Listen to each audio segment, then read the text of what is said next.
siaga, berani, setia. Woi, itu tadi jargonnya ya, siaga, berani, setia. Mantap.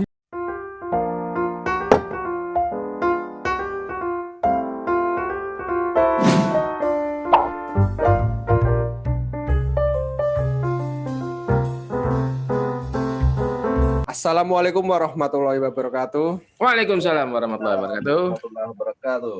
Ya, kembali lagi dengan kita Bea Cukai Bengkulu di acara Ngopi Asik. Ngobrol penuh inspirasi dan apa? Informasi menarik. Siap. Jargonnya, jangan lupa ngopi hari ini. Jangan lupa ngopi. Asik. Ya. Hari ini kita ketemu sama siapa, Bang Luti? Kita lagi Kita kenalan dulu. Oh ya. Ya.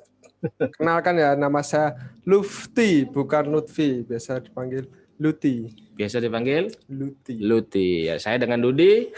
Hari ini nemenin Luti. Hari ini kita ketemu siapa, Lut? Kita jalan-jalan ke Pulau Sulawesi nih, kebetulan ketemu Abang Asrullah. Bang Asrullah. Bang Asrullah. Nah, kita ketemu ke Sulawesinya kemana nih?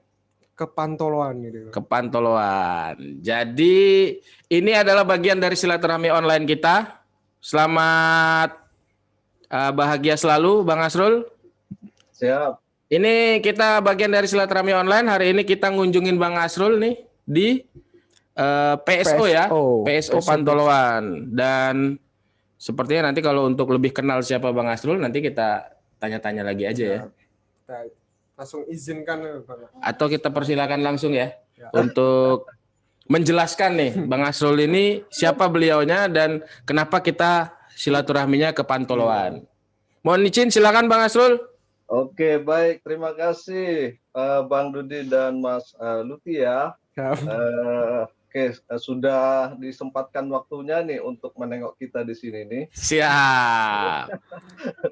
Jadi perkenalkan nama saya, nama lengkapnya Muhammad Asrullah. Siap. Muhammad Asrullah, jadi biasa dipanggil Asrul ya. Saat ini saya berdinas di Pangkalan Sarana Operasi Bea dan Cukai TPB Pantoloan. Jadi tadi PSO kan, jadi PSO itu Pangkalan Sarana Operasi Bea dan Cukai. Pangkalan Sarana Operasi Bea dan Cukai, iya. Saat ini saya sedang on board nih di di kapal patroli Bea dan Cukai. Wow, ini Cukai, ini di tengah laut apa di pelabuhannya ini? Jadi inilah jadi lagi ini saat ini saya sedang on board di BC 30.003 yang sedang melaksanakan pemeliharaan docking. Nah, jadi docking itu pemeliharaan bawah air ya, lambung kapal bawah air. Nah, itu. Jadi saya masuk Bea Cukai itu tahun 2005. Nah, 2005. Tahun 2005. Ya, 2005. Dan penerimaannya itu dari D3 pelayaran. Wow. Jadi Prodip juga. Prodip tapi dari disiplin ilmu yang berbeda ya Bang Asrul ya. Berarti emang sudah ada pengalaman tentang perkapalan ini ya Bang? Betul sekali. Jadi ya gitulah namanya dunia kepelautannya. Jadi kita di laut ya alhamdulillah kita ditempatkan juga di laut juga, tidak jauh dari laut. Mantap. Tapi ini menarik nih Bang Asrul. Nanti kita kulik-kulik lagi nih soal masa lalunya Bang Asrul kayaknya nih nanti. Tapi sekarang di PSO Pantoloan dan sekarang sedang ada di atas kapal yang sedang pemeliharaan ya Bang Asrul ya? Betul sekali. Jadi sekarang ini sudah mau minggu kedua ya di atas kapal ini di galangan. Jadi pemeliharaannya itu di galangan. Jadi kapal dinaikkan di darat untuk dilakukan pemeliharaan lambung bawah airnya. Jadi biar kondisi kapal kita itu begitu operasi, jadi performanya lebih baik lagi. Tetap prima ya. Prima. Dan ini berarti perawatan bagian yang biasa kerendam air nih ya? Betul. Ya, bagian sekali. bawahnya. Bagian bawahnya. Betul. Kalau karatan nanti malah Kelep. Ini belum tadi kayaknya belum apa saya yang salah dengar tapi kayaknya tadi belum menyebut tadi Bang Asrul posisinya di PSO Pantoloan sebagai apa Bang Asrul? Oh iya, belum seksi bagian apa dulu? Baik ya, jadi saat ini posisi saya diamanatkan sebagai kepala seksi teknik dan pemeliharaan kapal. Siap, kita harus kepala seksi pemeliharaan ya, Bang Asrul ya. Kepala seksi teknik dan pemeliharaan kapal. Kepala seksi teknik dan pemeliharaan kapal di Pangkalan Sarana Operasi Pantoloan. Betul sekali. Siap. Tapi mohon izin, ini kita ngobrolnya agak-agak tidak terlalu formal ya, Bang Asrul ya. Oh, iya dong. Karena kita banyak yang mau kita kulik nih Bang Asrul.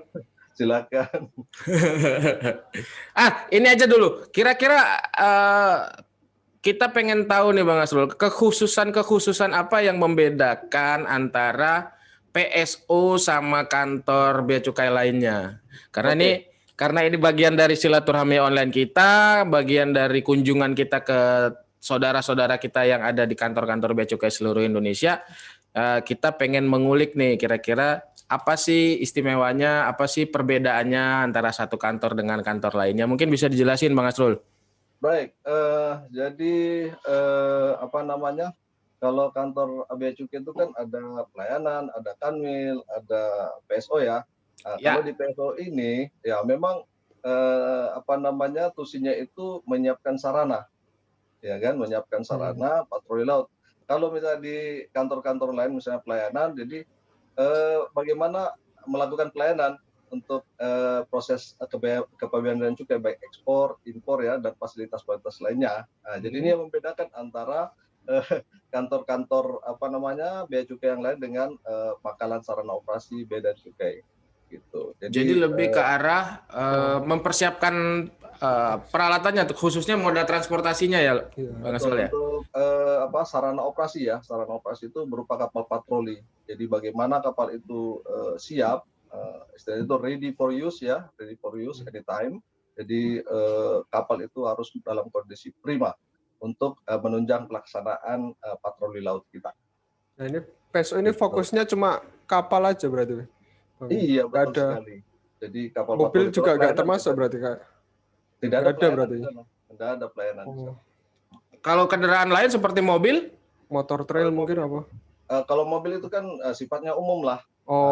Itu sifatnya umum. Jadi baik di kantor kantor-kantor bea cukai lain itu pastinya ada mobil patroli ya kan. Itu. Tapi kalau untuk di PSO ya memang spesifiknya ke sarana operasi berupa kapal patroli.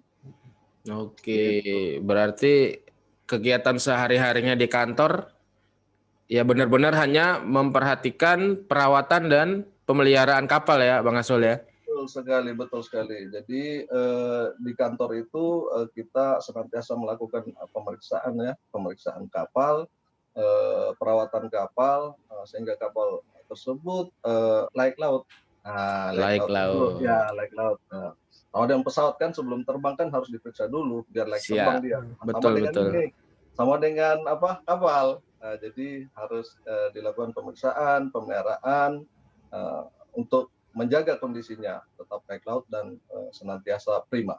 Karena faktor keselamatan nomor 1. Nah itu yang mau saya tanyakan. Kalau yang pemeriksaan itu ada mendatangkan staf ahli apa dari petugas bea cukainya yang meriksa itu? Jadi gini, untuk pemeriksaan kapal itu memang secara spesifik kita kan sudah memiliki tenaga survei yang dididik untuk melakukan pemeriksaan tersebut. Namun demikian tidak menutup kemungkinan kalau misalnya tenaga kita itu tidak tersedia, mau tidak mau kita melibatkan pihak ketiga dalam hal ini yang lembaga yang memiliki kewenangan untuk melakukan pemeriksaan tersebut. Oke, berarti ada dimungkinkan untuk menggandeng pihak eksternal ya, Bang Asrul ya. Betul sekali, Pak. Kita punya PSO ada berapa sekarang, Bang Asrul? Kalau saat ini sih PSO kita itu ada 5 ya. Ada 5. Ada 5 ya? Iya, PSO yang terbesar itu di Batam apa PSO tipe A, Tanjung Balai Karimun ya. Itu yang paling besar. Besar. Nah, terus ada di Batam juga TPB ya, PSO BC TPB Batam. Terus juga kita ke bawah ada PSO BC TPB Tanjung Priok, dan yang ke tengah ada PSO BC TPB Pantoloan tempat kami, dan terakhir di PSO BC TPB Sorong. Nah, ini PSO Sorong yang termuda. Oh, itu yang paling baru. Paling baru. Membawahi wilayah timur. Maksudnya mengcover area timur. Betul. Oh, berarti Pantoloan ini golongannya berarti tipe B dan posisi geografisnya ada di seputar wilayah tengah Indonesia ya, Bang Asrul ya. Berarti sekitar Kalimantan, Sulawesi itu wilayahnya area operasinya di mana, Bang Asrul? Betul. Jadi wilayah operasi kita itu kalau untuk PSO BCTPB Pantoloan sebelum terbentuknya PSO Sorong itu meliputi sebagian Kalimantan, ya, Sulawesi sampai dengan Papua. Tapi sejak terbentuk Sorong agak ke tengah sedikit, jadi meliputi separuh Kalimantan, ya, dan seluruh Sulawesi. Seluruh Sulawesi, baik dari sisi utara maupun dari selatannya ya, betul, Bang Asrul ya.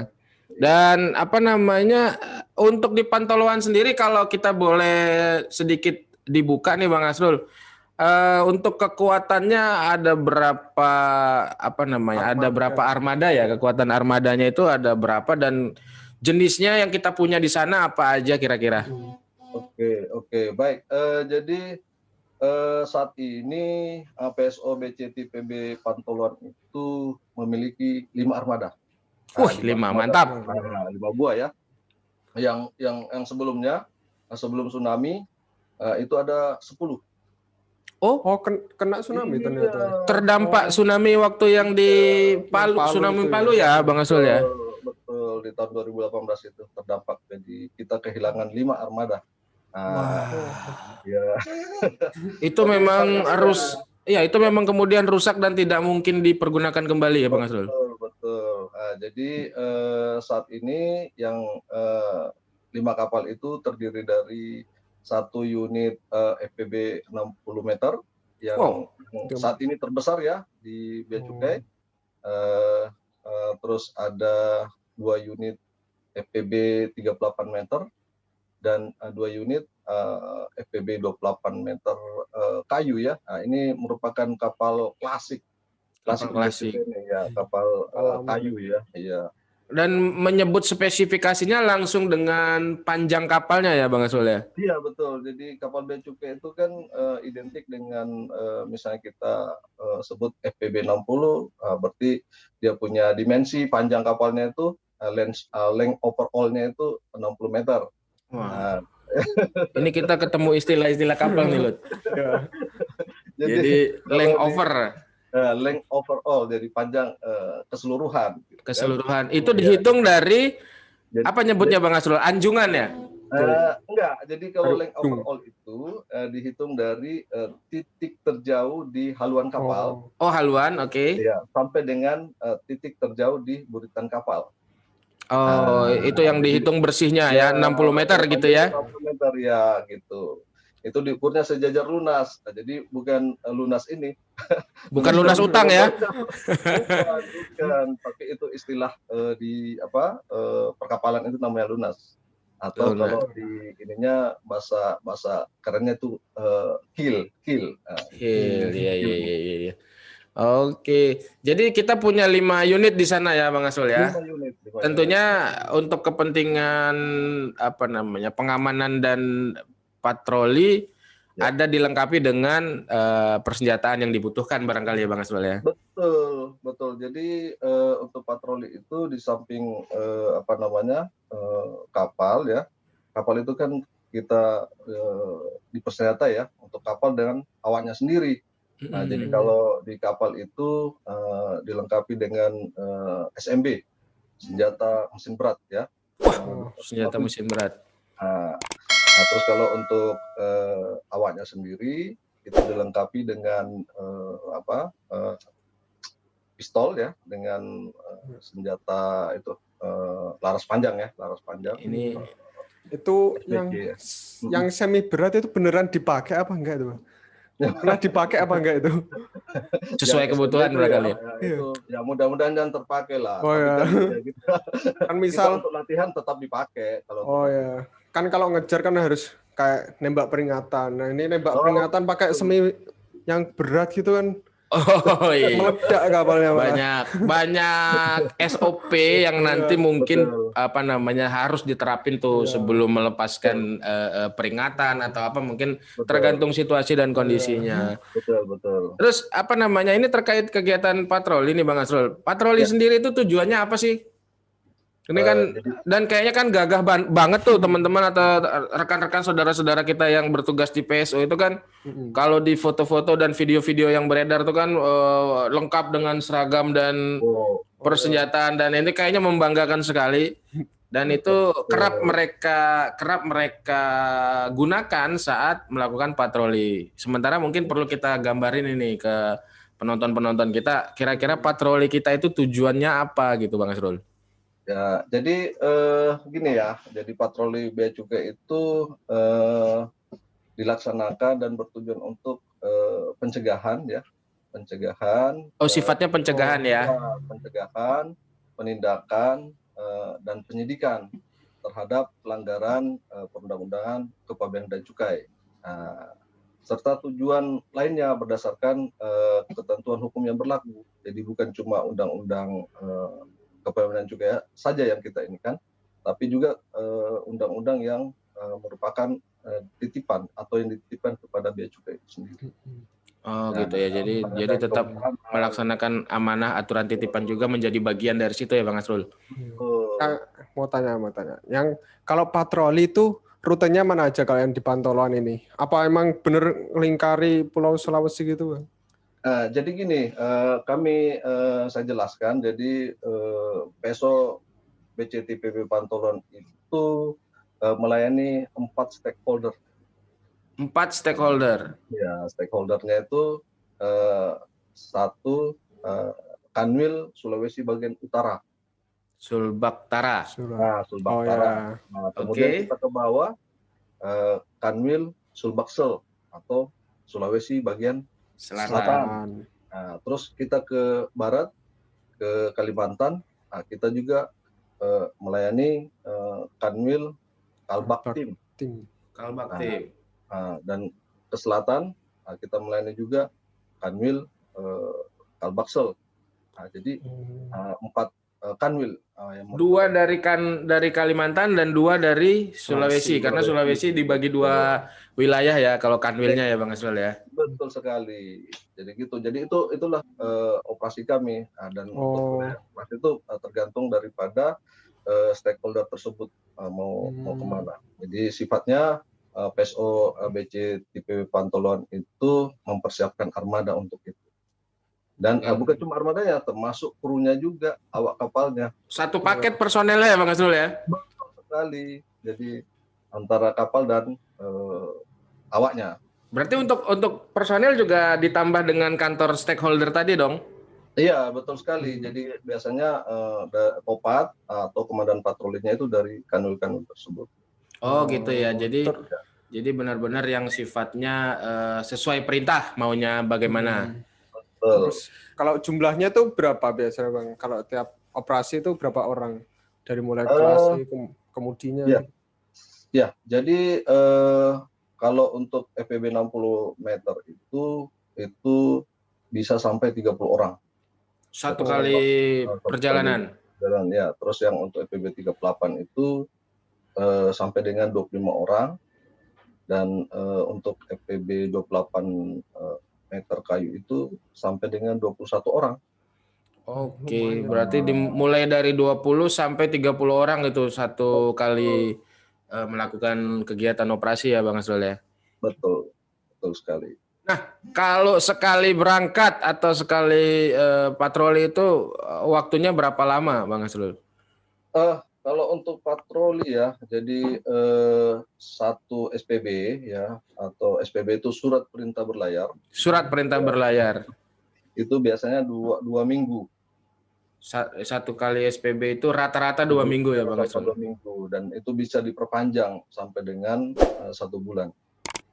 sampai dengan 1 bulan sesuai dengan situasi dan kondisi yang berkembang di lapangan. Betul sekali. Gitu loh. Barangkali Luti ada minat ini kayaknya ke depan ke arah pangkalan. Kayaknya kalau 2C itu udah bisa jadi kopat gak sih Bang? Kenapa Pak? Kalau udah golongan pangkat 2C kayak udah bisa jadi kopat. Golongan 2C. Ya, betul. Itu kan diatur di P53 kita itu ya. Sekarang kan sudah udah ada. Tapi salah satu kanwil yang merupakan stakeholder kami itu kebijakannya untuk FPB 60 meter itu biasanya kepala seksi.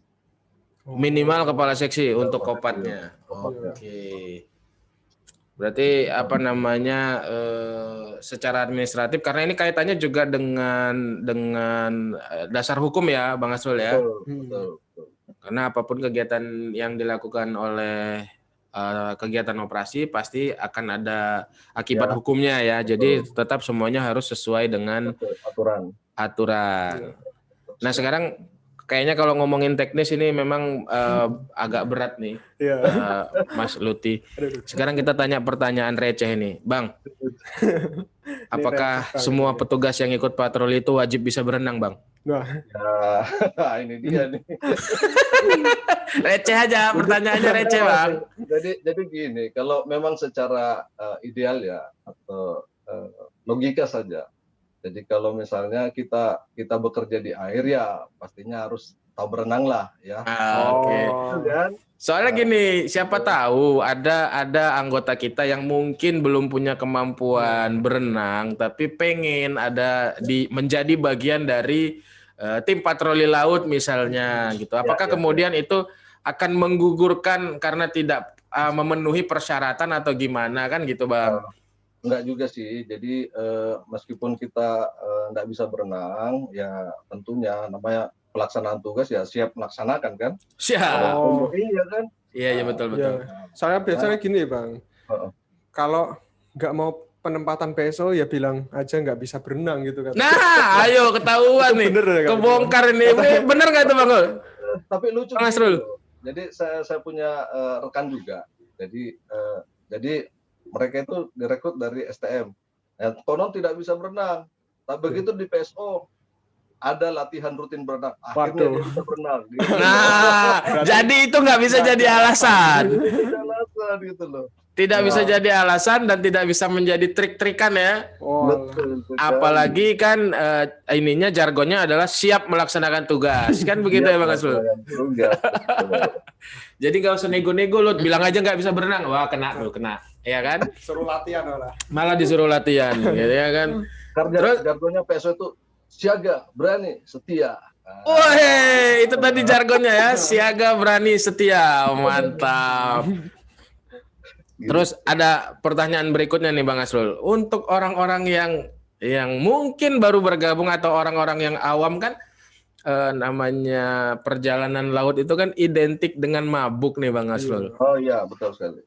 Nah, mungkin buat orang-orang yang sudah berpengalaman, punya jam terbang urusan laut, ada nggak nih tips and trick untuk receh lagi nih pertanyaan, gimana caranya supaya nggak gampang mabuk laut? Untuk bisa tahan terhadap ombak laut itu harus minum air laut. Enggak. Bisa juga. Iya.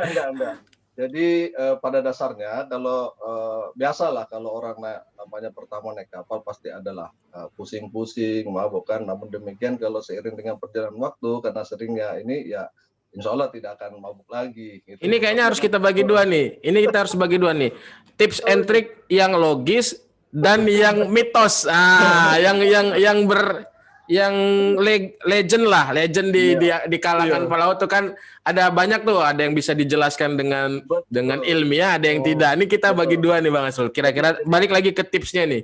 Nah, jadi yang ini ya, yang mitos-mitos itu ya. Jadi mitos.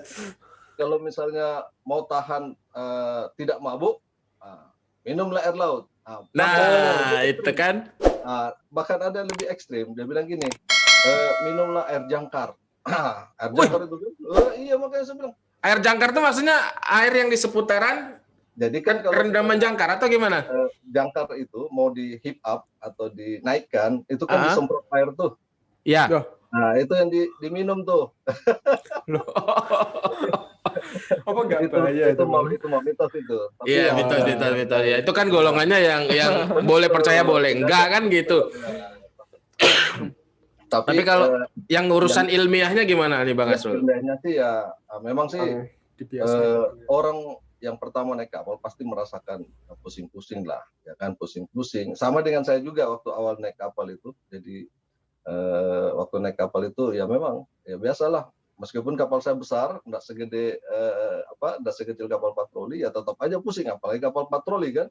Iya, betul. Goyangannya sama gitu. Tantangannya lebih berat kayaknya. Iya, yang besar saja itu kita bisa pusing, apalagi yang lebih kecil gitu loh. Betul. Tapi dari perjalanan waktu karena kita sudah sering, akhirnya terbiasa, enggak ini lagi. Dan yang paling utama pada saat naik kapal atau berlayar, jangan sampai perutnya kosong. Yang penting isi dulu ya. Supaya kalau mabuk ada yang dimuntahin gitu ya. Soalnya kalau kosong mau muntahin apa juga. Malah tambah sakit ya. Malah tambah berasa itu. Iya. Makanya itu yang perlu itu adalah memang sih kondisi fit badannya. Oke, berarti kondisi tubuh juga sangat berpengaruh ya Bang Asrul ya. Berarti bisa jadi alasan ini Bang. Apa kalau tuh? Sakit, kalau gampang mabuk berarti bisa nggak jadi ABK. Gitu ya? Kamu tuh enggak juga. Luti ini dari tadi mencari alasan aja. Mulai dari nggak bisa berenang sampai bilang badan lagi nggak fit. Aduh. Ya, catat aja ya, Luti. Cari celah terus ya. Nah kalau tadi kan patroli itu kan 2 minggu ya Bang ya, tentunya dengan berbagai kurang lebih ya rata-rata 2 minggu, tentunya dengan berbagai kemungkinan yang tidak bisa terbaca ya. Betul. Banyak cerita di masa yang udah banyak hal lah. Kalau urusan ketemu penyelundup nanti mungkin kita bahas, tapi banyak hal-hal yang sifatnya bisa bersifat teknis atau mungkin ada bersifat cuaca dan sebagainya. Itu kira-kira kalau dari awal antisipasinya seperti apa Bang Asrul? Mungkin logistik juga atau bagaimana? Jadi memang sih untuk persiapan patroli itu kan kita harus mempersiapkan di samping kapalnya, ya kan, awaknya, juga ya terkait dengan tadi yang disampaikan Bang Dudi tadi, cuaca, ya itu memang sudah harus kita prediksikan sehingga kita bisa mengambil langkah-langkah terkait dengan bagaimana operasi patroli itu dapat berlangsung dengan aman. Ya kan, aman dan selamat. Itu faktor-faktor utama yang paling penting ya Bang Asrul ya. Nah misal kalau lokasinya di patroli ini tuh badai, itu nanti berarti langsung kembali ke pangkalan apa cari langkah apa tuh yang ditempuh juga sih. Jadi kalau misalnya kita bisa jadi kan itu kan tergantung kita ya. Jadi kalau misalnya di BMKG misalnya di cuaca itu sudah merah atau gimana, ya sudah kita langsung hindari. Kita tidak ini tetap kita bergerak ya kan, karena ini kan kapal kan kita yang handle kapal itu dengan memperhatikan cuaca tadi. Nah, kalau misalnya kita tidak bisa ke sana, ya mau tidak mau kita harus berlindung kan. Tapi itu kan semua itu menjadi kewenangan daripada Nakoda dengan Kopat. Jadi ini ada dua pimpinan yang saling berkoordinasi. Yang kaitannya satu terkait dengan pelaksanaan operasi patroli dan yang satunya terkait dengan keselamatan kapal dan awak kapalnya. Karena memang secara internasional itu memang ada namanya professional judgment. Jadi kemampuan daripada Nakoda itu menilai kondisi berdasarkan keilmuan yang diperolehnya. Berarti itu Nakoda dan komandan patroli itu adalah 2 orang yang berbeda ya Bang Asrul ya? Sebenarnya berbeda tapi dalam satu. Dan harus mengeluarkan produk komando yang satu ya? Betul. Betul. Tentunya didasari dengan itu tadi bahwa sebelum persiapan perjalanan atau surat perintah berlayar berarti harus sudah mengumpulkan informasi sebanyak dan seakurat mungkin ya Bang Asrul ya. Betul sekali. Dan memang di SOP-nya kan sudah ada juga diatur. Jadi terkait dengan bagaimana persiapan kapal, bagaimana persiapan kru, itu ada format yang ditandatangani oleh Nakoda bersama dengan Kopat dengan Nakoda. Oh gitu. Nah itu tadi terkait dengan durasi yang cukup lama, kadang-kadang mungkin bisa mencapai sebulan gitu ya. Apa namanya? Kira-kira apa sih yang dirasain di laut tuh Bang? Apakah ada kangen atau mungkin keluarga yang di rumah itu gimana gitu kan? Kadang-kadang kita mikirnya apa namanya? Lebih ke arah yang humanisnya ini nih. Manusiawi ya, manusiawi sekali kan? Jadi ya pastilah namanya kangen itu ya pastilah kangen kan, tapi kangen itu kan cuma sementara, kan? Nah, kan cuma 2 minggu, ya kan 2 minggu kalau tidak diperpanjang gitu kan. Kalau diperpanjang bisa sebulan. Ya. Tapi ya apapun itu ya namanya melaksanakan tugas kan, ini kan merupakan tugas negara yang diamanatkan kepada kita. Jadi kita itu bekerja berdasarkan tugas dan merupakan ini adalah ibadah. Balik lagi ke awalnya ya, bahwa semuanya ada dimulai dengan niat ibadah. Siap. Dan menyerahkan kembali segala sesuatunya kepada Yang Maha Kuasa ya Bang Asrul ya. Betul sekali. Nah, aku penasaran nih Bang. Penasaran tanya beliau ada gitu. Selama 2 minggu sampai sebulan itu ngapain aja di kapal? Iya. Ngapain aja di atas kapal Bang Asrul? Kalau yang kemudi kan megang setir. Nah, sisanya ngapain? 28 orang sisanya ngapain? Jadi gini, di kapal itu kan ini kan organisasi di atas kapal ya. Jadi organisasi dia. Ada deck departemen, ada engine departemen. Oh, itu pembagiannya Bang Asrul. Ya, jadi ini pengetahuan terus terang, ini pengetahuan baru nih buat kita nih Bang Asrul, dan mungkin buat penonton kita nanti bagaimana sistem komando di atas kapal nih Bang Asrul. Iya, betul. Jadi di atas kapal itu kan ada Kopat, ada Nakoda. Jadi Kopatnya itu bertugas terkait dengan pelaksanaan operasi, ya kan? Pelaksanaan operasi. Terus yang kedua Nakoda ini bertanggung jawab terkait dengan pelayaran kapal dengan kapal dengan keselamatan awak. Nah, pada saat pelaksanaan patroli itu, jadi Nakoda itu membawa kapal lah, sesuai dengan operasi yang disampaikan oleh Kopat, ya kan, komandan patroli. Nah, perjalanan kapal itu kan bisa berjam-jam, bisa berhari, ya kan. Nah, kapal itu kan mesinnya kan bergerak. Nah, selama bergerak itu kan mesin bergerak. Ya inilah harus dilakukan namanya dinas jaga. Oke. Nggak ubahnya di atas, nggak ubahnya di kantor lah ya. Betul. Jadi ada dinas jaga. Dinas jaga itu baik yang di deck ya, yang di bagian deck atau di bagian mesin. Nah, jadi bagian deck itu bertugas untuk bernavigasi. Kan tidak mungkin lah Mas, misalnya nih Mas Luti di atas kapal 24 jam, sanggup nggak? Enggak. Nah, nanti akan bergantian. Ya. Jadi ada sip-sipan jaga, dinas jaga itu. Jadi kalau untuk di deck itu ada mesin itu ada jaga 12.4. Artinya jam 12 siang sampai dengan jam 4 sore. Sebaliknya juga malamnya itu ini lagi jaga lagi gitu loh. Ada penjadwalan ya Bang Asrul ya. Penjadwalannya. Oke. Terus terang ini pengetahuan wawasan baru nih buat kita nih Bang Asrul. Ternyata itu ya mengingatkan kita juga sama latihan-latihan kalau kita masuk Pusdiklat kali ya Bang Asrul ya, secara umum ya. Jadi itulah Samapta juga itu berkesan banget itu ya.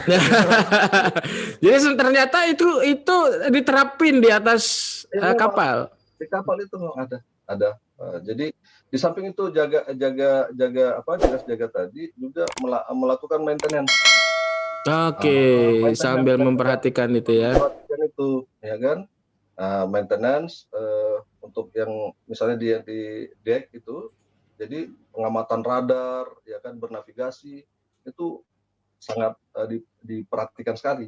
Karena dari radar itulah kadang kita bisa menentukan target dan lain-lain. Dan itu semua anggota operasi itu, kegiatan operasi itu semuanya terlibat ya Bang Asrul ya? Pasti terlibat. Jadi baik itu dari tadi dinas jaga, juga pada saat misalnya pemeriksaan kapal. Jadi kita mau sandarkan kapal. Jadi semua kru itu standby di tugasnya masing-masing. Jadi sudah diatur. Jadi ada yang megang kemudi, ada yang di radar, ada yang di mesin, ada yang megang tali, itu semua sudah ada. Apa tadi menyebutnya Bang Asrul? Ada yang deck organizer apa tadi? Jadi ada deck departemen dan engine departemen. Oh, deck departemen dan engine departemen. Wow. Jadi ada dua ininya tuh, ada dua struktur organisasinya di atas kapal. Jadi di bagian deck dengan di bagian mesin. Pasti ada kerjaannya semua ya Bang. Pasti ada, sudah diatur. Nggak mungkin ada yang salah satu pergi mancing sendiri, nggak ada. Oh, nggak ada itu. Nggak ada itu. Yang lainnya kerja. Itu pelanggaran berarti. Mancing sendiri dia. Itu pelanggaran berarti. Karena kapal terus bergerak dan berjalan ya, berlayar itu ya Bang Asrul ya. Betul sekali. Kalau meskipun misalnya nih sandar di pelabuhan, sandar nih kapal kita nih untuk logistik dan lain-lain. Nah itu mesin generatornya itu kan jalan untuk listrik. Kelistrikan, ya. Listrikannya ini dijaga juga ini, jangan sampai ada apa-apa. Oh, benar-benar menerapkan yang proses piket, jaga itu ini ya Bang Asrul ya. Betul. Dan karena tujuannya keselamatan ya tidak boleh alpa juga, tidak boleh main-main juga ya. Betul, tidak boleh main-main. Jadi memang safety is a priority. Setia, berani, siaga, berani dan setia. Oh, siaga, berani dan setia. Wah, mantap. Hafalin tuh, ke depan mungkin Bang Luti. Jangan alasan nggak bisa berenang. Siap, saya cari pancing dulu yang bagus. Terus ini mungkin agak ke teknis Bang Asrul. Andai kata nih di dalam sebuah kegiatan operasi, bukan andai kata, emang yang pasti akan terjadi. Kalau kemudian melakukan, kita menyebutnya penindakan ya. Kalau kita melakukan penindakan terhadap target atau apa yang kita temui di dalam operasi itu, langkah-langkahnya apa nih yang dilakukan nih Bang Asrul? Jadi itu kan memang sudah ada SOP-nya, ya kan? Jadi, ada SOP ya. Ya, ini kan kaitannya kita misalnya penindakan terhadap sarana pengangkut ya. Jadi memang bagaimana menghentikan, ya kan? Itu sudah ada SOP di patroli laut. Dan ini memang sudah standar lah dilaksanakan. Dan itu seluruh anggota harus sudah memahami itu ya, Bang Asrul ya. Betul, ya. Tadi kan sudah disampaikan juga tadi sama Mas Luti tadi kan. Ya. Nah, jadi bagaimana menghentikan dan misalnya kita kontak radio, isyarat Morse, terus isyarat bunyi, ya kan, dan upaya terakhir itu tadi. Betul. Oke, berarti nembak mesinnya bukan orangnya itu. Banyak tahap ya. Jadi kalau untuk prosedurnya itu sudah diatur di SOP. Oh ya. Dan itu secara terperinci ya, Bang Asrul ya. Sudah diatur. Oke. Dan ini sedikit menarik ini. Tadi kan Bang Asrul, kita mundur lagi nih. Kira-kira tadi kan Bang Asrul bilang sempat menunjukkan sedikit petunjuk lah nih bahwa masuk Bea Cukai tahun 2005, kemudian sempat berlayar di kapal-kapal besar. Ini bisa cerita sedikit nggak Bang Asrul? Itu sebelum jadi Bea Cukai mungkin Bang Asrul punya pengalaman apa gitu kan? Karena kalau melihat senioritasnya ini kan Bang Asrul sudah cukup senior nih gitu kan. Mungkin sebelum jadi Bea Cukai udah punya pengalaman lain ini. Kira-kira gimana Bang Asrul? Ya betul. Jadi memang sebelum jadi Bea Cukai itu saya sempat bekerja di perusahaan niaga ya, niaga nasional maupun internasional. Ah, sedap nih kayaknya nih. Kira-kira bisa dibagi ke kita nih apa nih pengalamannya atau sesuatu yang menarik lah. Jadi saya tuh berlayar pertama kali di tahun 1995. Tahun 95 sudah sudah menemui laut. Luti belum lahir. Luti belum lahir. Bang Asrul udah menyentuh laut ya. Jadi itu selesai dari D3-nya ya Bang Asrul? Langsung. Jadi ya dari sekolah pelayaran. Jadi namanya setelah sekolah pelayaran itu ada namanya kadet. Sekolah kadet. Kadet itu ininya ya, jenjangnya ya. Jadi apprentice. Jadi kita tuh semacam magang lah di atas kapal. Nah, selama 1-2 tahun, kemudian nanti kita balik lagi menjadi balik lagi taruna ya. Jadi taruna, terus kita belajar teori lagi tuh sampai ijazah kita diuji kembali untuk mendapatkan ijazah. Boleh dipotong sedikit Bang Asrul. Itu jadi prosesnya kita masuk, boleh disebutin juga nggak Bang Asrul dulu sekolahnya di mana? Ya, jadi saya dulu alumni dari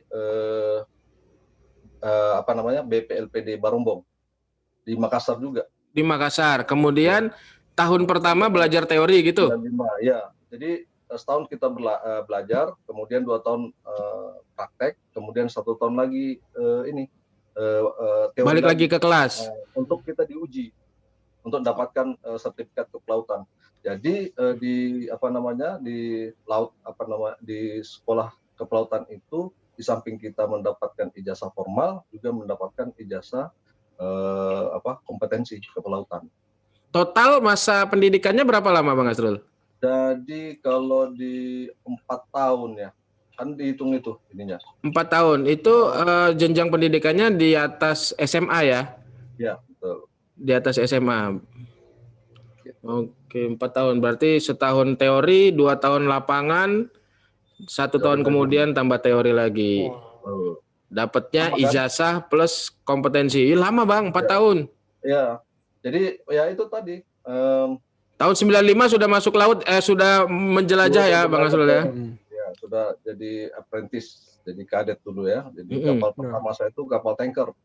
Itu tanker. kemana aja Bang? Selama rutenya ya? Iya. Jadi lintas negara. Kalau yang kan 2 kapal saya waktu itu. Tapi secara total itu saya itu 6 tahun berlayar. Jadi total pengalaman berlayar saya itu sebelum masuk Bea Cukai itu sudah 6 tahun. Jadi, setelah 6 tahun? Ya, 6 tahun di kapal ya. Jadi si servis saya itu 6 tahun. Jadi kalau misalnya pilot, nah itu kan jam terbang. Nah, kalau saya itu jam laut saya itu sudah 6 tahun di ini. Jadi kalau di laut itu ada istilahnya perjanjian kerja laut. Nah, jadi kalau misalnya kita bekerja di kapal niaga itu adalah perjanjian kerja laut. Nah, jadi biasanya tuh setahun, jadi per tahun. Nah, kalau saat sekarang itu sudah 6 bulan, jadi lebih singkat lagi. Nah, di sela-sela 6 tahun tadi ya, itu saya gunakan untuk meningkatkan kompetensi kepelautan saya. Nah, Oke. Ada ijazah laut. Ada spesialisasi lain gitu? Ya, jadi kayak misalnya nih pilot kan awalnya kan mungkin dia bisa menerbangkan pesawat baling-baling, ya kan? Oke. Kalau untuk naik ke level yang tinggi, misalnya untuk menerbangkan pesawat jet, ya pasti harus diuji lagi, sekolah lagi untuk itu, gitu. Ini sama dengan laut. Nah, kalau di pilot kan jam terbang itu kan dihitung berdasarkan jam durasi penerbangan, akumulasi dari durasi penerbangan yang dijalanin. Nah, kalau 6 tahunnya di ke laut tadi, 6 tahunnya laut tadi, apakah 6 tahun durasi resmi durasi bersihnya saja atau masa selama di total aja, Bang? Jadi PKL namanya, perjanjian kerja laut. Perjanjian kerja laut. Iya, jadi kita di swasta namanya perjanjian kerja laut. Dan itu totalnya 6 tahun yang sudah Abang lewatin. Jadi gini, saya ada beberapa perusahaan yang sudah saya tempatin, ya kan, yang saya sebutkan lah, kayak PT Andika Lines, terus pernah juga di Nepline Berhad Malaysia, pernah juga di PT Mitsui Oiska Line di Jepang. Itu semua internasional, perusahaan internasional ya Bang Asrul ya? Ya, pernah juga di kapal tanker milik Korea, Sekwang Shipping Korea. Saya pernah di sana juga bekerja. Jadi masing-masing itu biasanya kita PKL itu ya, perjanjian kerja laut selama 1 tahun. Selama 1 tahun ya. Jadi itu kalau boleh tahu yang posisi yang ditempatin Bang Asrul saat itu sebagai apa Bang Asrul? Kebetulan engineer. Engineer ya, lebih spesifiknya engineer ya. Ya betul. Jadi benar-benar ngurusin mesin dong? Iya betul, ngurusin mesin. Ya yang di bawah tadi, yang kan ada 2 tuh, deck departemen dengan engine departemen. Engine departemen. Oh, dan ternyata itu menjadi sebuah pengalaman yang sangat berharga dan menunjang sekali di penugasan sekarang ya Bang Asrul ya. Betul, sangat relevan dengan apa yang saya laksanakan saat ini, apa yang ditugaskan saya saat ini. Bang, di BC sekarang kurang lebih ada berapa orang yang seperti Abang?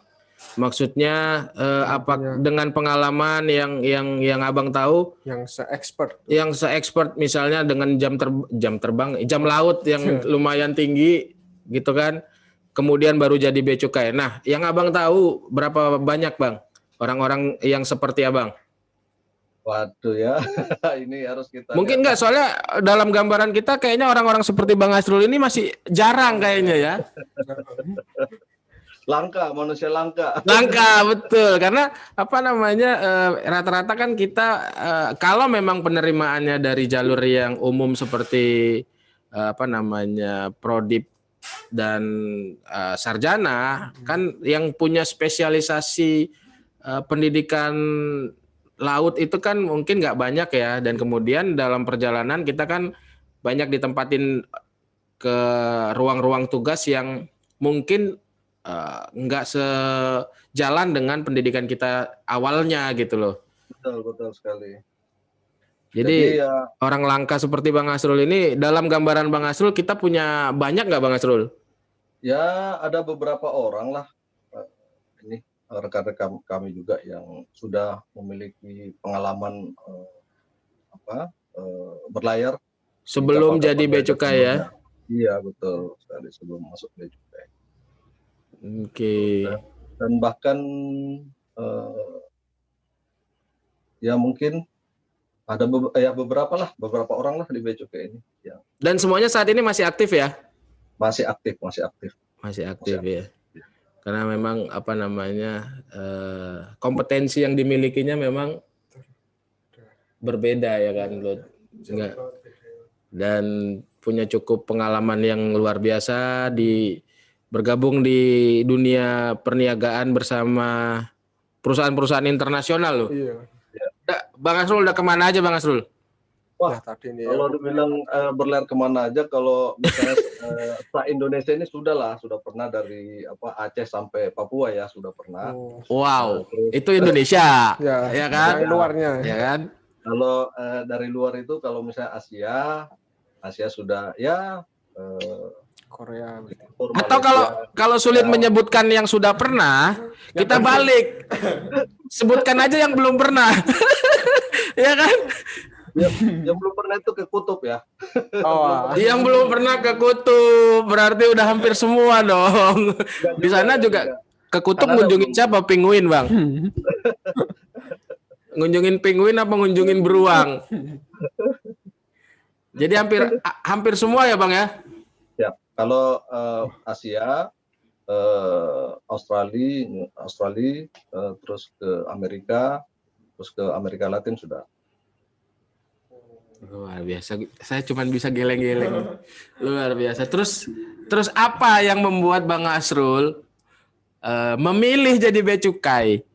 Nah, ini. Nah, Nah, ini. kan gini. Kalau melihat peluangnya, kalau melihat apa namanya daya jelajahnya, apalagi mohon maaf kalau melihat katakanlah pendapatan yang ditawarkan gitu kan, apalagi dengan kompetensi yang luar biasa, pengalaman yang luar biasa, seharusnya Bang Asrul itu kan mungkin bisa menjelajah dunia gitu loh. Kenapa kemudian memilih jadi bea cukai? Ya, oke. Kita bongkar Bang Asrul, nggak apa-apa ya? Iya, nggak apa-apa. Tapi mungkin ini menjadi ini juga kan bisa jadi motivasi juga buat. Supaya menjadi motivasi betul. Tujuan kita memang itu Bang Asrul, informatif dan inspiratif. Ya, jadi memang pada saat dulu waktu masih single ya. Nah, masih single. Prinsipnya itu berlayar sailing around the world. Around the world. Oke. Tapi begitu punya keluarga gitu, waduh, ini agak repot nih. Saat berkeluarga, saya potong Bang Asrul. Saat berkeluarga, Bang Asrul masih berstatus pelaut. Pelaut. Oke. Sampai anak saya yang pertama itu saya nggak lihat lahir ya. Wow, ini udah ke alasan personal juga ini. Ya kan? Oke. Orang udah gede gitu. Terus Bang gimana Bang? Ya, terus gini juga. Jadi yang utama itu kan di samping pengalaman kan kita sudah punya, ya kan. Nah, jadi ya balik lagi satu alasan pertama keluarga, terus yang kedua dulunya itu saya pengen jadi instruktur di sekolah-sekolah pelayaran. Oke. Instruktur. Jadi apa yang saya miliki itu saya akan tularkan kepada generasi-generasi selanjutnya. Jadi pengalaman kita sebagai seorang pelaut, ya. Namun demikian saya terdampar di bea cukai, tapi tidak apa-apa. Saya ini mengimplementasikan atau mentransferkan ilmu saya atau pengalaman saya ini di bea cukai. Langsung secara praktek.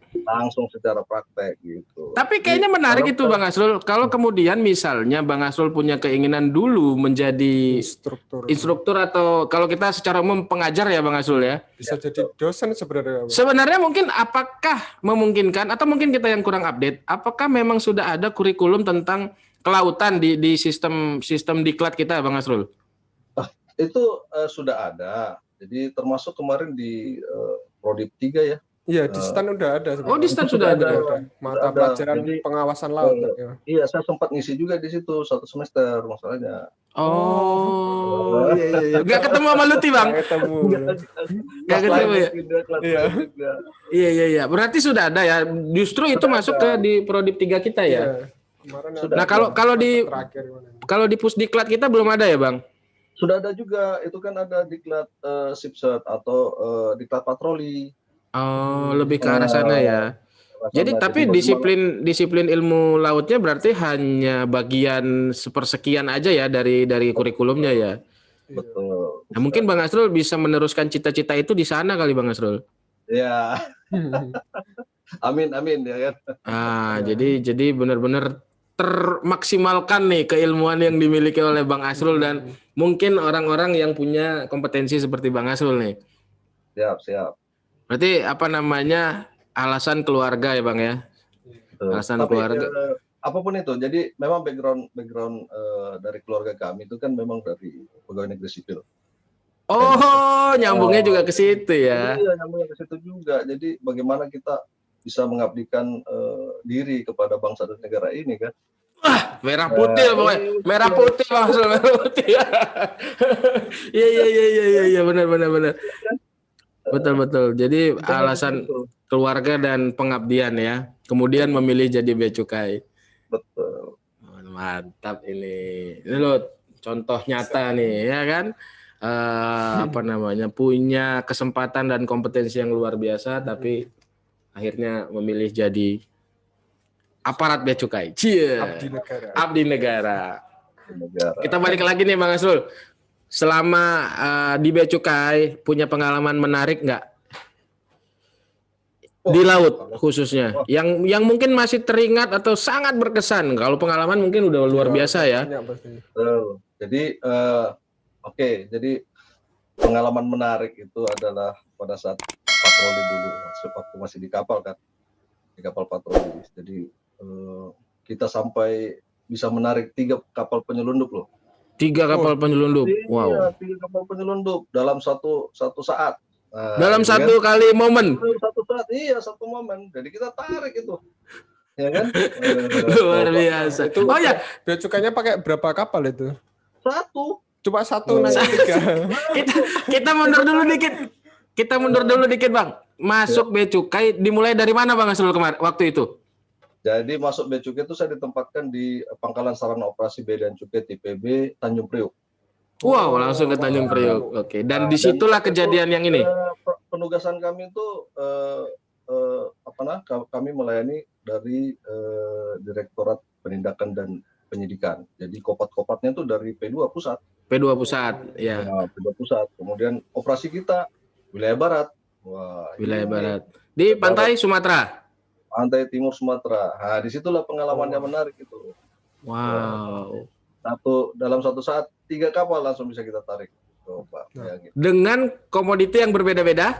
Nah, itu isinya apa aja itu? Nah, itu isinya apa ya? Luti jadi pengen tahu. Ada kayu, ada ya kalau di sana itu kan ada barang-barang serbu tuh.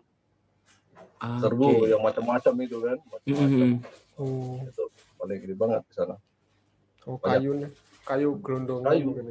Iya, kayu-kayu yang balok-balok itu loh. Iya, gelondongan yang siap ekspor tuh ya, Bang ya.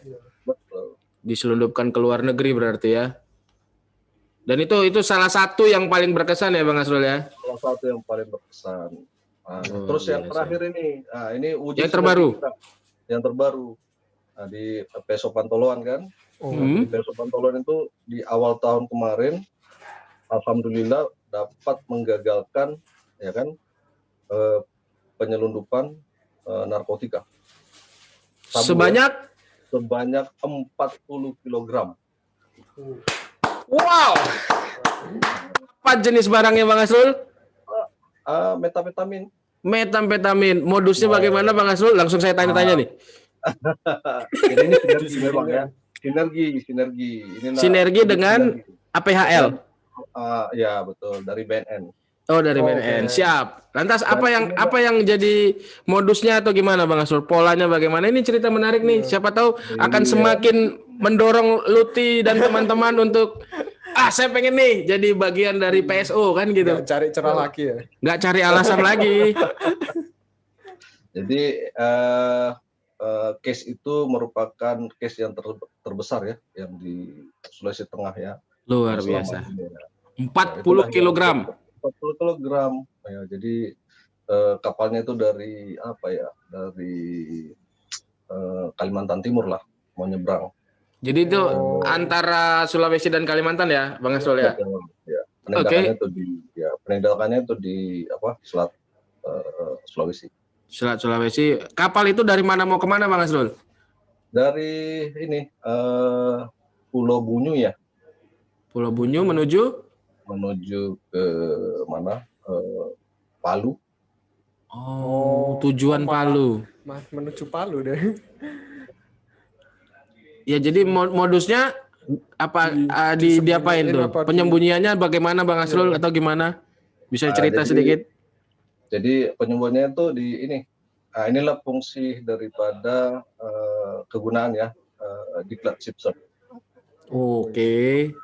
Diklat shipset itu bagaimana kita melakukan pemeriksaan kapal. Bagian-bagian mana yang secara terstruktur dan sistematis.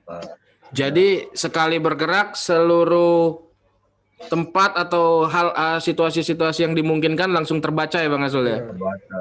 Ruang mana yang tahu bagian-bagian mana yang harus diperiksa. Oke. Ya, yang paling itu adalah bagaimana kita mengetahui bagian-bagian kapal itu. Makanya ilmu pelayaran itu kan perlu. Penting banget, betul. Nah, pada case ini kemudian gimana, Bang Asrul?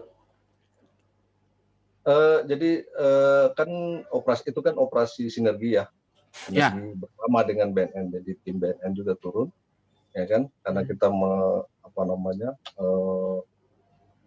memiliki kapal sehingga kita bisa gunakan untuk penindakan itu. Nah, jadi memang sudah perencanaannya itu sudah matang lah di kita juga untuk melakukan itu. Bagaimana rutenya, kita mau rencana pergerakannya gimana, pola pergerakan kita bagaimana, itu kita. Jadi untuk fase persiapan memang sudah matang ya Bang Asrul ya, tinggal eksekusinya ya. Sudah benar-benar A1 itu. Betul. Nah kemudian apa yang bisa cerita sedikit Bang, apa yang kemudian terjadi saat dilakukannya penindakan? Jadi itu kan kebetulan kan saya sudah jadi di darat nih, jadi kita untuk persiapannya. Jadi yang untuk pelaksanaan penindakannya itu ya oleh tim ya, oleh tim. Jadi dilakukan pemeriksaan, barangnya didapat, nah kemudian langsung ditarik lah ke pangkalan. Barangnya apa namanya, maksudnya disembunyikan di mana Bang Asrul? Jadi informasi itu disembunyikan di bagian kamar mesin. Oh, iya. Dan agak sulit untuk ininya kan, karena di bagian di bawah ya, di kamar mesin. Harus betul-betul pembukaannya itu sistematis. Tapi benar-benar ini ya, benar-benar makan waktu berapa lama untuk membongkar itu Bang Asrul? Sampai ke titik tempat dia menyembunyikan barangnya. Dari kru kapal kami itu di PSO Pantoloan itu ketemu kapalnya jam 10 sandar, terus ya kurang lebih 3 jaman lah. 3 jam. Itu kok dalam posisi waktunya kapan, malam atau siang Bang Asrul? Nah, pas kebetulan siang juga ininya. Siang ya. Jadi juga situasi lebih sedikit memudahkan ya dalam hal melakukan penindakan ya. Nah kemudian itu dibawa lokasinya ke PSO Pantoloan. Ke Pantoloan langsung ya. Keren. Dan setelah di total, pemeriksaan dilakukan di atas laut Bang? Iya. Di laut ya? Ya betul. Dilakukan tim BNN. Tim melakukan penindakan di laut ya? Ya, di laut ya. Dan langsung dapat barangnya. Baru ya, karena memang pastinya harus ditemukan dulu barangnya ya Bang Asrul ya, baru boleh dilakukan proses selanjutnya ya. Oke, karena mungkin secara aspek hukum itulah bisa banyak ceritanya nanti itu kan. Itulah yang istilahnya yang menarik lah. Yang pertama tadi itu yang pada saat saya di kapal, terus yang kedua yang terakhir ini ya kan, karena merupakan musuh bersama ya Bang. Musuh bersama juga, dan wujud sinergi. Ya. Oke, banyak hal yang terakomodir di situ ya. Betul.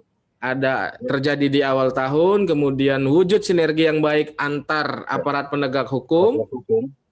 Kemudian juga benda yang dilakukan penindakan adalah musuh bersama. Musuh bersama. Wes, luar biasa. Sekali lagi tepuk tangan nih buat Bang Asrul dan tim dan teman-teman dari BNN. Terus aku mau tanya dulu. Silakan.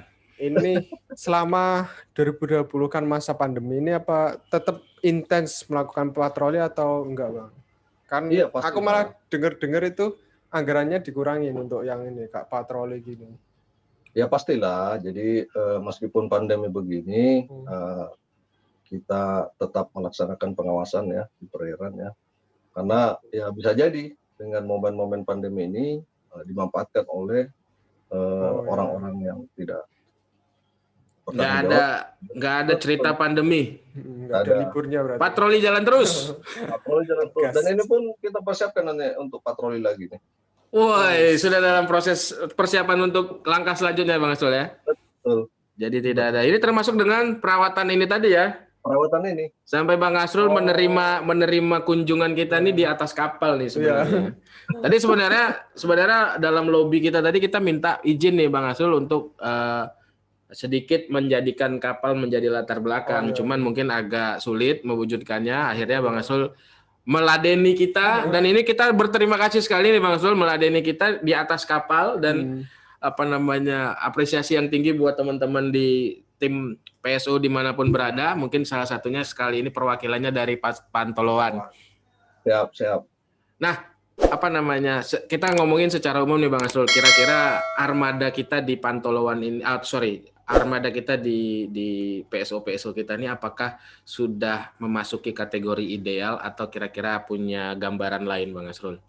Ya, memang sih dari dari sisi kuantitas kapal patroli itu memang untuk menentukan sudah pas atau sudah masih kurangkah, nah, itu memang harus memerlukan beberapa kajian ya.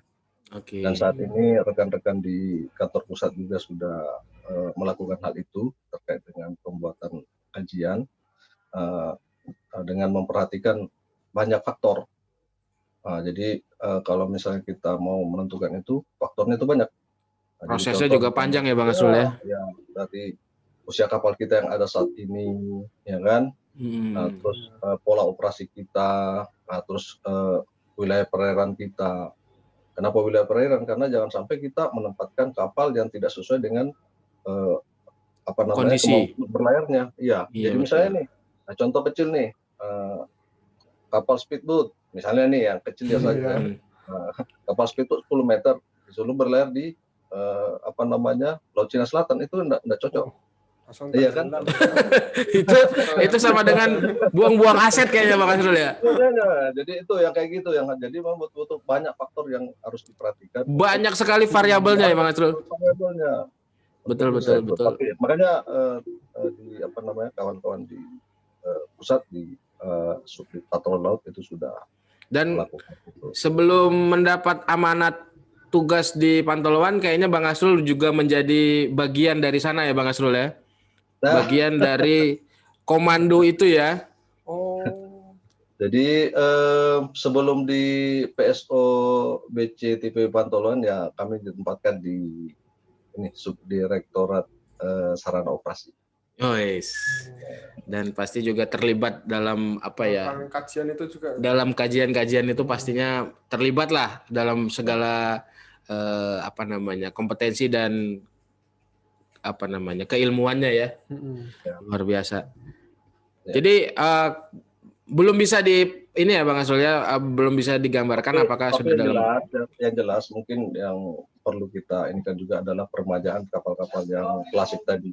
Oh iya, yang kayu tadi ya Bang Asrul ya.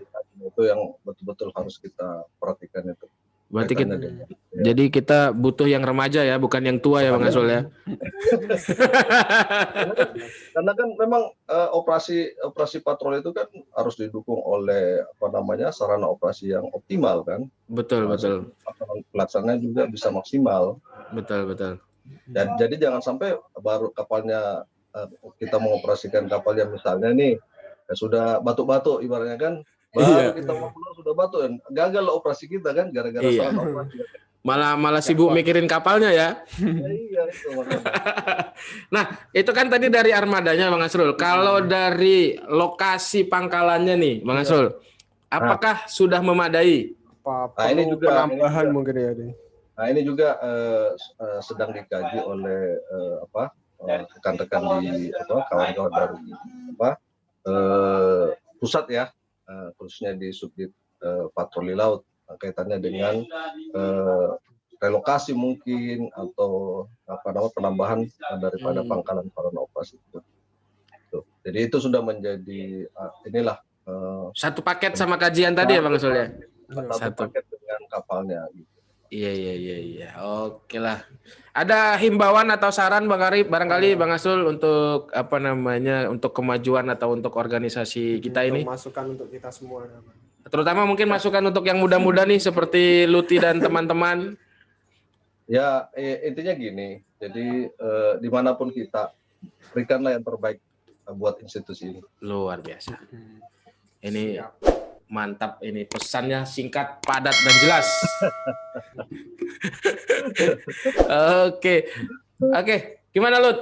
Ini kalau ngobrolin ini nanti durasi kita molor terus. Panjang banget ini kita ngobrolnya. Soalnya menarik sekali. Ini kita harus berterima kasih sekali nih Bang Asrul nih. Bagian dari silaturahmi online kita, Bang Asrul nih mau nerima kunjungan kita lah ya. Walaupun kita masih virtual ya Bang Asrul.